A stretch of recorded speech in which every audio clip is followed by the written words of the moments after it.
冇用㗎，人哋知道道你嘅名、你嘅 date of birth、你嘅地址、你嘅電話，全部知晒㗎啦。而家嘅事實係咁樣，每一個人嘅 social security 基本上已經漏咗㗎啦。將你啲銀行啊、屋契啊之類所有嘅你所有銀行所有嘅嘢咧，你俾咗我哋先，佢哋拎嚟咧要證實你係清白嘅。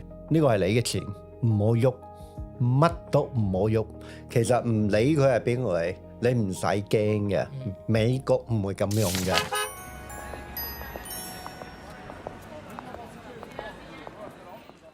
好啦，今日咧同阿 Frank 再上嚟又要講一個 topic 啦。呢個 topic 我諗大家都喺留言嗰度咧都好想我哋講嘅，係就係講詐騙。咁點解會同阿 Frank 或者我哋兩個有資格去講呢樣嘢咧？因為 Frank 係一個理財專家啦。咁我相信理財專家某程度上你係知道好多唔同關於銀行或者好多事情啊發生嘅。我最近睇係一個 FBI 嘅數據顯示嚇，佢做一個調查，60歲以上嘅長者通過呢個叫詐騙嘅損失嘅一個 number。咁喺2020年嗰陣時咧，就大概咧係6億嘅啫，即係6億都好多啦嚇，唔好話6億少。我覺得呢個6億都好恐怖噶啦，而家應該唔止噶啦，應該唔止啊！你諗下，升到2024年嗰陣時幾多？4年之後24億。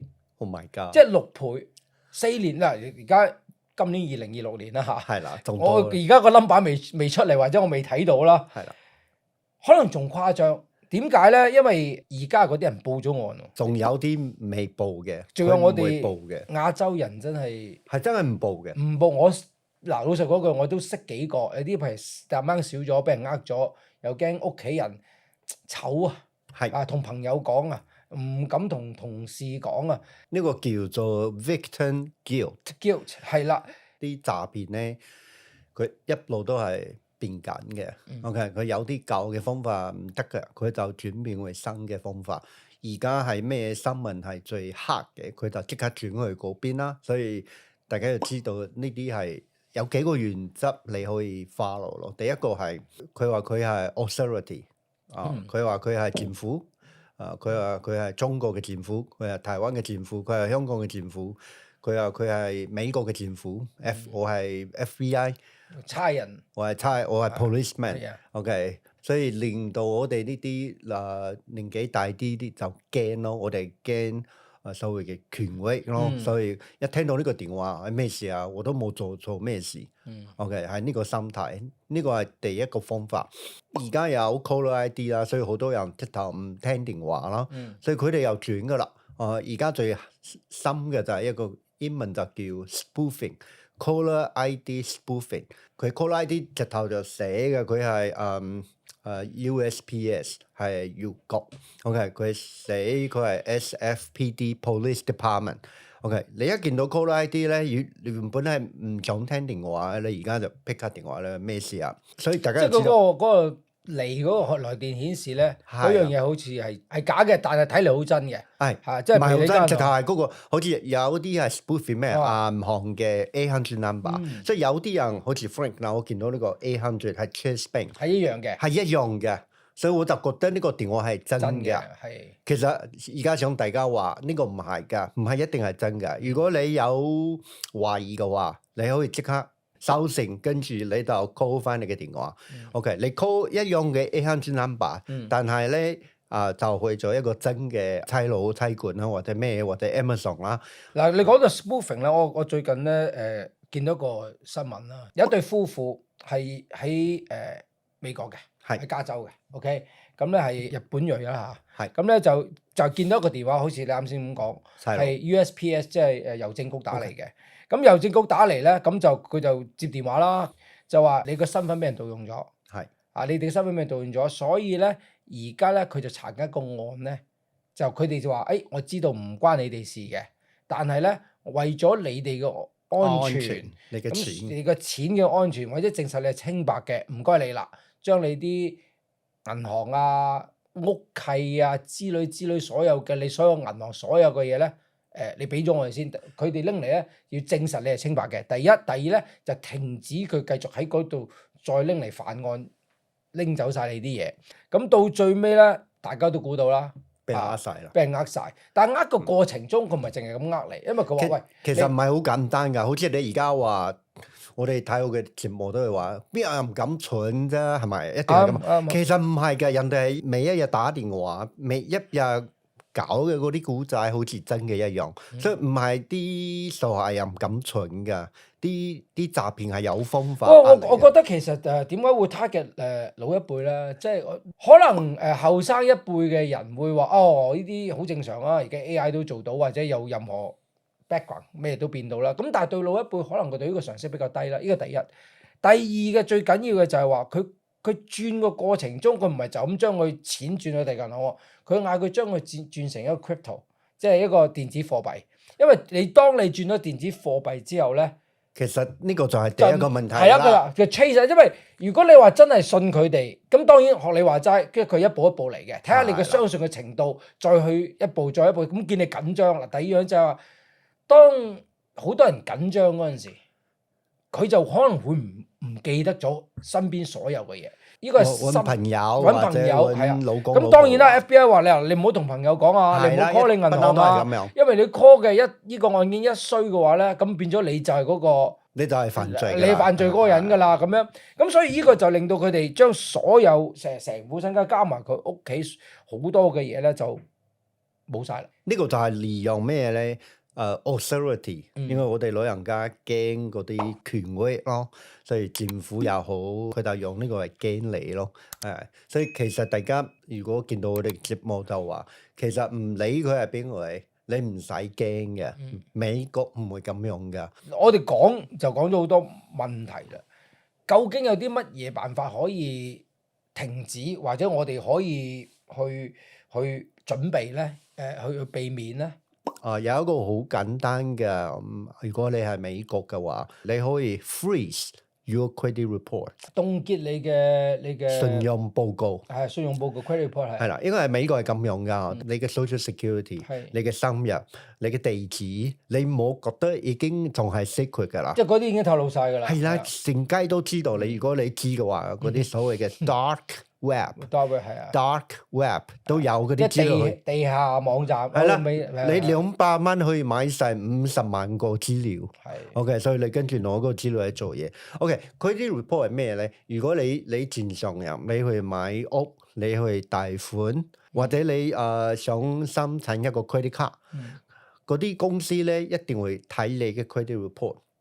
所以如果 credit report 睇唔到嘅話，你貸款就貸唔到。係啊，所以你啱先講到話你凍結咗，好麻煩嘅喎。而家其實都好方便，根據你嘅問題咧，佢嗰個你入咗你 create 嗰個 account 之後，你可以 freeze your credit report。但係如果你想 unfreeze 嘅話，佢都有一個 button unfreeze。button。係啦，簡單咗啦。以前我記得 freeze 係一個比較麻煩嘅地。long time ago係打電話㗎。係啊。而家全部上網。你覺得你要申請 credit card，你自己唔係詐騙嘅事，你就 unfreeze 佢。你可以 unfreeze 佢3日5日之後又 freeze 到佢。really？ 係啦，我留不耐都 check 嘅。點解咧？因為如果我見到我 credit score 我冇做過任何嘢嘅情況下，突然間跌咗。好勁，因為你冇借錢係啦。你諗下，我都冇做過任何嘢，點解喐動咧？就證明有可能有啲人喺後邊做緊啲嘢。其實有3間 credit report，第一間就 Experian，第二間係 TransUnion，第三間係叫做 Equifax。Equifax 1、2、3。呢3個係最 popular 嘅你個 credit report。就係呢3間。呢3間。OK，你嘅銀行咧？如果你想貸款，你嘅銀行去 check 邊間，其實你唔知㗎。佢有可能 check 一間，佢可能3間都 check，但係點 check 都係呢3間。3間咧都有佢自己嘅分數，嗰啲 number。OK， 好似你啱啱話800幾分啦，700幾分啦。OK，嗰啲 number 就係所謂嘅 credit report。所以你入咗嗰3間咧，而家講緊一個 tip 啊，好小心嚇。你去嗰3間申請嘅時咧，第一個就係佢全部都係免費㗎，但係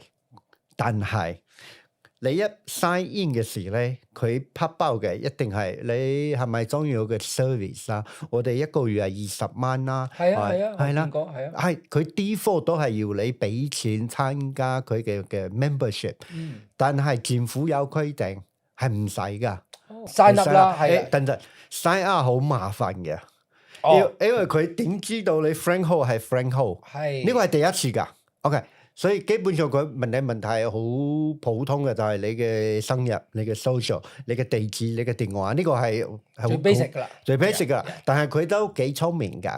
佢問你 Frank，你而家嘅貸款，你嘅屋嘅貸款係全部有幾多？係10萬到20萬、20萬到40萬、40萬到100萬、200萬到400萬。最尾一個 number，最尾一個 answer 係 none of the above。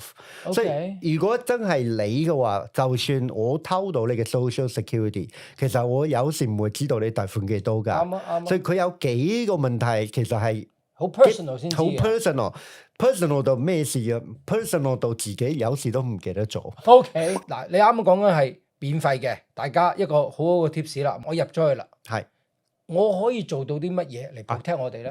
好似我咧，我就freeze 我嘅 credit report。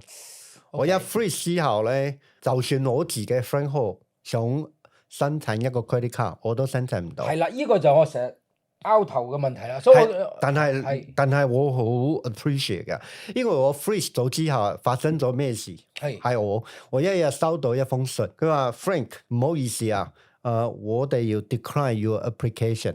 因為我哋 access 唔到你嘅 credit report， 我見唔到 credit report。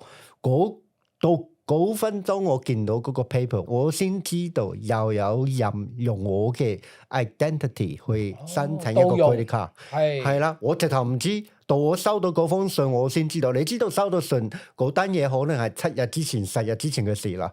然後我都好開心，好彩我將我嘅 credit report freeze。OK。你要諗到，就算有啲人有你嘅 social security， 佢又邊知道你邊2日你係 unfreeze，所以嗰個概率就唔係好大咯。佢唔會突然間佢又知道你 unfreeze，跟住就偷你嘅 identity， 唔會咁巧噶。我哋成日都講長者啦，其實長者係可以做嘅，因為我相信應該冇咁多會想申請借錢啲好少噶啦，好少啦，因為其實你仲嘅信用都係因為你要借錢啫嘛。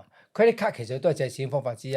你買屋、你買車，長者可能當你發覺，即係邊個人覺得自己你個 activity 太少咗之後，咪可以咁做咯。好多時我諗個問題嗰陣時係長者，其實去到我哋都係俾人呃到可以俾呃到嘅，因為而家唔係老人家啊，僆嘅都會。其實大家又知道一件事哦，而家嘅事實係咁樣，每一個人嘅 social security 基本上已經漏咗噶啦，出咗街噶啦，已經出咗街噶啦。你唔好就覺得自己keep 翻好嗰張卡擺喺呢個冇用㗎，人哋知道你嘅名，人哋知道你嘅 social security， 你嘅 date of birth， 你嘅地址，你嘅電話，全部知晒㗎啦。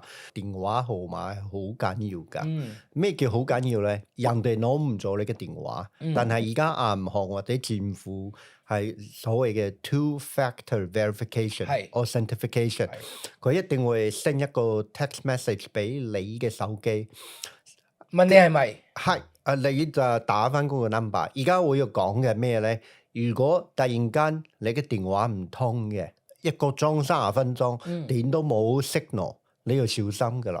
係因為可能有人咧，好似我偷你 Danny 你嘅電話。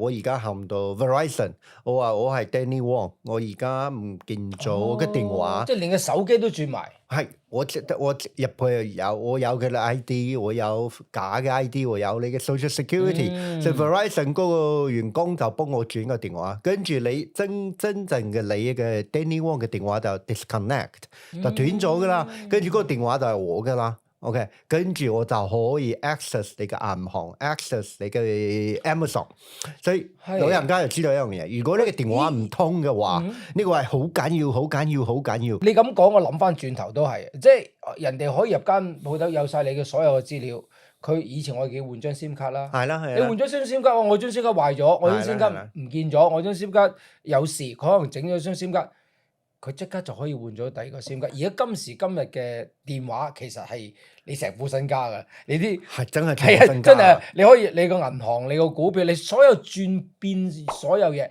嗱，啱啱你講到 suppose authentication 都係用你嘅電話啊，有 call 過嚟，係依個係咪你啊？係咪正常？你或者係 Google 啊？依個係咪你啊？你而家所有嘢都係用你個電話係要 unlock 嘅。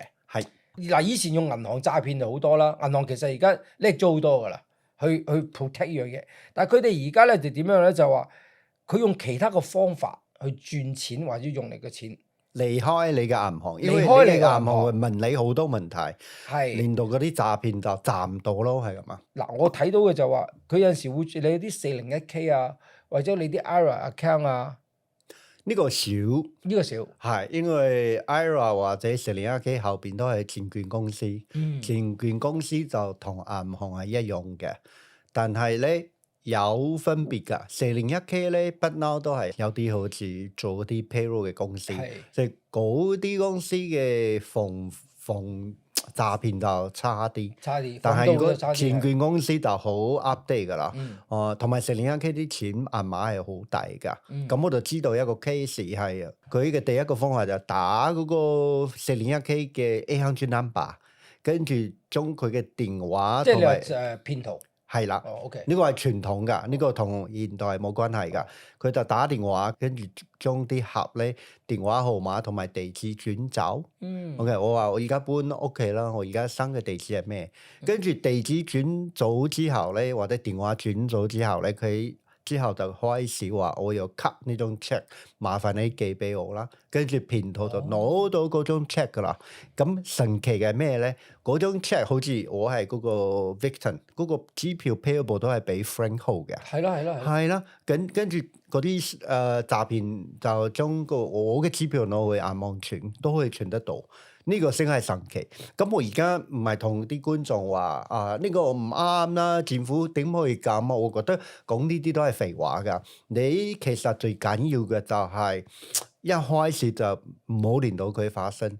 所以有時你見到你嘅 email 或者電話係嘛，喺度睇咩㗎，你要小心㗎。你唔好乜都唔理㗎，因為阿媽話我都聽唔到你講咩，你電話我都唔聽。text message 我又唔睇 email 我全部 delete 晒。如果係咁樣嘅話，你又錯咗㗎啦。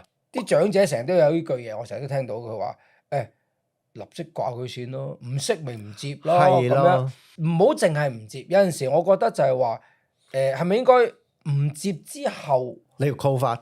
係啦，你要 call 翻，同埋或者問一問屋企人啦。即係我覺得後生嘅亦都要 pay attention to， 都要有耐性，唔好話哎呀你唔知㗎啦，你好煩啊，唔好咁樣，真係唔好咁樣。因為你嘅老豆下一次佢就唔想同你講㗎啦。係啊，即係話佢講咗呢啲草心你就唔好接啦，下一次你唔好理啦。咁佢就時唔同你講，而嗰啲電話可能重要，或者可能個電話 cut 咗，轉咗對第二個電話都唔同你講。因為有可能10個電話9個係詐騙。第10個真係銀行打電話問你，你而家錢出去幾多錢？你係咪真㗎？呢個係真嘅電話，你又唔聽。但係你都唔可以怪佢咯，因為10個電話有9個係假嘅。咁我啱啱我講到就係話電話完之後咧，佢哋會將你個真錢咧就變成 crypto、gift card， 大家都要留意。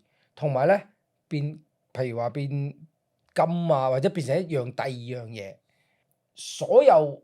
你自己嘅錢始終都係咪應該唔會變其他嘢嘅？即係如果佢嗌得你變嘅話，或者你 authority 嗌佢變嘅話咧，咁係咪一個 alarming 咧？你其實講嘅好一個好簡單嘅原則，就係將我嘅錢變去 crypto、bitcoin， 唔好做，乜都唔好做，轉去其他銀行都唔好做。OK， 除非嗰個銀行係你嘅名。因為點解我哋話銀行或者證券公司係安全嘅咧？因為佢哋日都有 training。OK， 唔係話嗰啲壞人去開一個 account 就開得到啊，人哋會 check 晒所有 ID 㗎啦。所以點解嗰啲詐騙話將你嘅錢轉去 crypto 嘅原因，就係嗰啲 crypto 開 account 咧係唔安全㗎。嗰啲嘅詐騙可以做到，係啊佢開得到，但係詐騙佢開銀行嘅 account 嘅時，佢開唔到。所以如果你啱啱講錢一出去咩其他地方唔好去，你同你嘅屋企人傾下呢個係安全嘅。我有某一間銀行，咁啊嗰間銀行我唔講個名啦。咁咧我依間銀行因為我譬如好多 business 嘅，好多私人嘅，我有好多唔同嘅 credit card。咁有一日朝頭早嗰陣時咧，突然間銀行入唔到去，咁啊有陣時好唔出奇啊，入唔到咪入唔到咯。咁我撳嘅嘢，咁我嗰日我忙，後來我轉晒，今日我就轉咗個密碼，轉晒成啦。我入到去，我啲錢喺晒度，冇嘢啊，可能嗰日 glitch 啫咁樣。但發覺嘅一樣嘢就係話，我啲 points，我啲 credit card 嗰啲積分咧，完全冇晒，俾人偷晒。我即刻打去嗰間銀行，而嗰間銀行都用好多唔同嘅方法，好彩我救到啲分轉翻。因為你 call 翻得夠快，你即刻 call 啦。因為好啱咁巧，我要去旅行，所以我睇下我啲分啊，乜換下 hotel 啊，或者仲有好彩我睇到如果唔係過幾日可能冇晒。咁嗰個銀行嗰個 representative 佢都話我好彩。一般嚟講咧，就轉咗咧，轉咗。我諗咧就係應該嗰個騙徒開始貪心，佢見到我咁多分，佢轉走晒我啲分，因為嗰啲分值埋都係錢嚟噶嘛，係咪先？而唔會令到我 alert 到我見到銀行即刻少錢。如果銀行少咗錢嘅話，我即刻會打俾銀行停啦。佢一步一步嚟，其實佢已經可能入咗我 account。Again，嗱我都冇報案啦。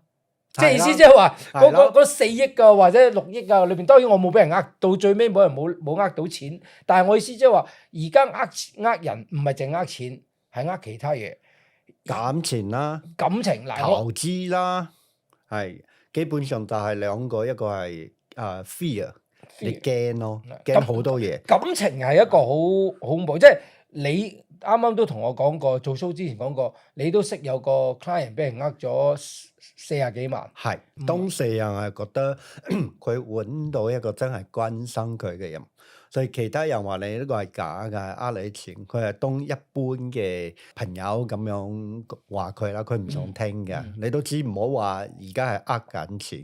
我哋僆嘅時見男朋友女朋友，即係細個嗰陣時都會人哋都話呢個男嘅好衰嘅，呢個女嘅好衰啊！唔好理你，我中意啦，我中意咯，所以就係而家。啲感情係一個好大嘅，我哋大家都聽得多喺個節目裏邊都好難去講話，你唔好信我感情，或者唔好，即係大家嗱，通過 Facebook 啦，或者通過甚至而家有一啲唔同嘅網站，都可以係 WeChat、Line、WhatsApp、Telegram，佢哋用嘅唔係一日半日，佢哋唔係用一日半日，可能用緊係一個禮拜，甚至1年2年。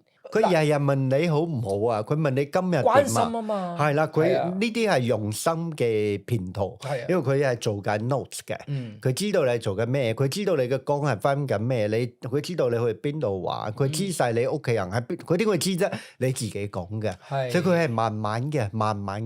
你諗下，佢同你做朋友做咗1年半。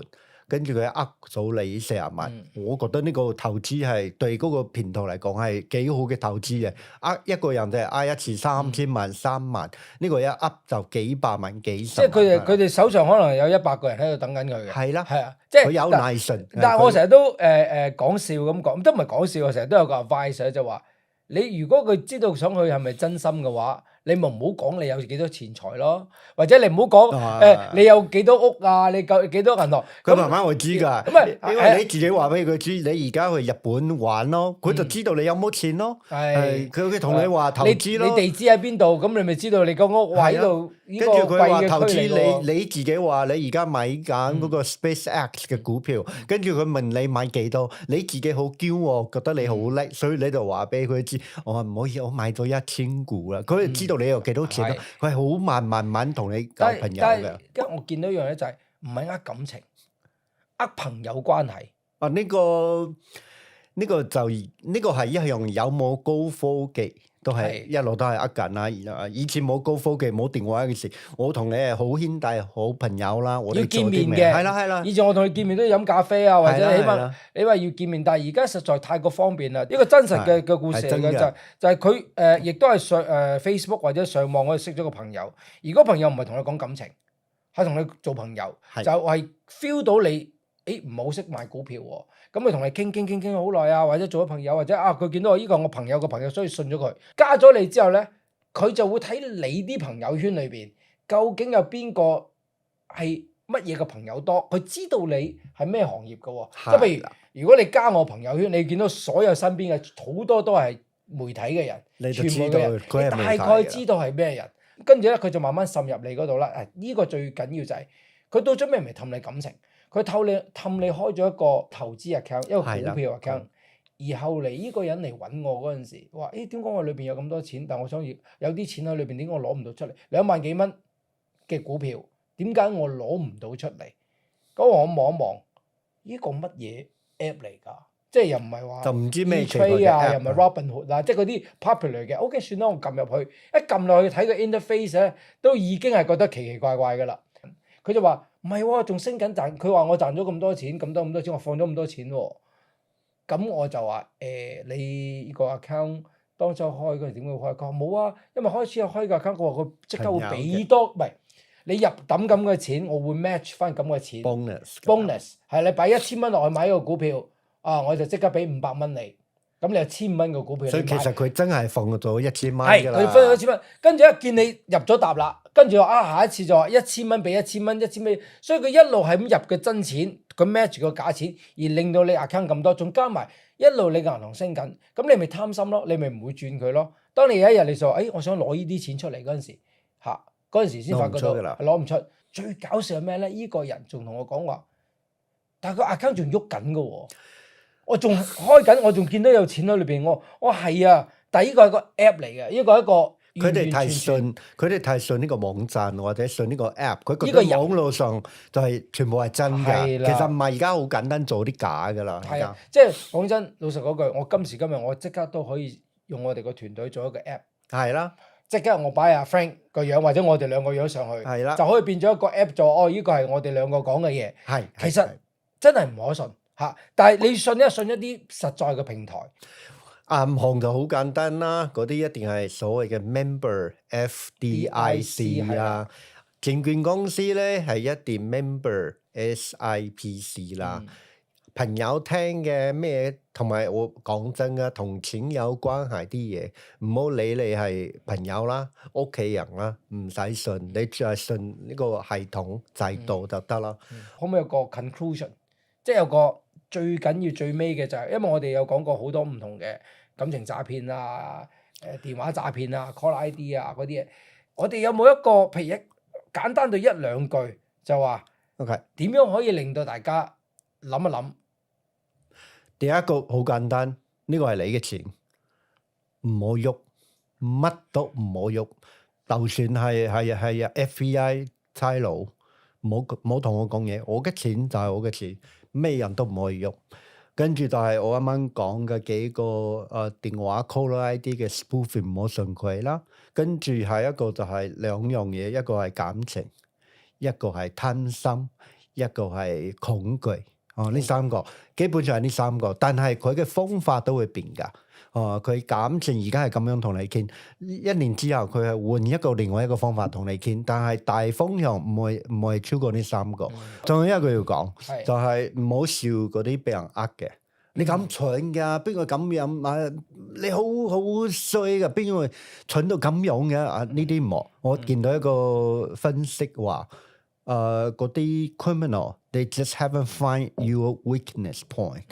你嘅弱點佢就未揾到，如果佢揾到嘅話，你都係嗰個 victim。所以我哋而家見到嗰啲俾人呃嘅咧，第一個説話係安慰佢，唔好笑佢。呢個係最緊要噶啦，係咯。同埋唔好等到發生啲咩嘢先講，係好似健康一樣。你覺得呢邊唔舒服，你唔好真係等到你換咗嘅你先換醫生。你而家覺得好似怪怪地嘅，乜都係好好，但係我嘅心覺得唔啱，同你嘅朋友、屋企人傾下，我覺得呢個好緊要㗎。即係我覺得同朋友、同屋企人傾下溝通好緊要。係啦，即係我都好希望啲朋友同我傾啊。係啦，或者我爹哋媽咪又見到有啲奇怪嘅，因為佢哋老啦嘛，係咪先？有啲奇怪嘢都早啲同我哋講。我哋啱啱話嗰個 credit report 就係唔係話之後你話早知道我就咁樣做，唔好咁樣。我哋而家先做咗先。你唔好你嗰個 very good advice。你唔好變做 victim 之後點會咁啊？嗰個社會點會咁啊？警察又唔做，即係預防先啦，係啊。咁即係你留意身邊嘅朋友或者同事或者親戚，即係我哋見到，咦？突然間佢咁開心，或者有啲人不嬲都冇乜感情路線嘅，突然間佢開心，佢覺得，但係你又見唔到佢有個男朋友，又唔見到佢有個朋友出現過，但係佢好開心話自己有男朋友喎，咁樣。你會留意，但係當然你唔好笑人咯。學你話齋嚇，你留意，如果佢想你幫助嗰陣時，就幫下佢咯。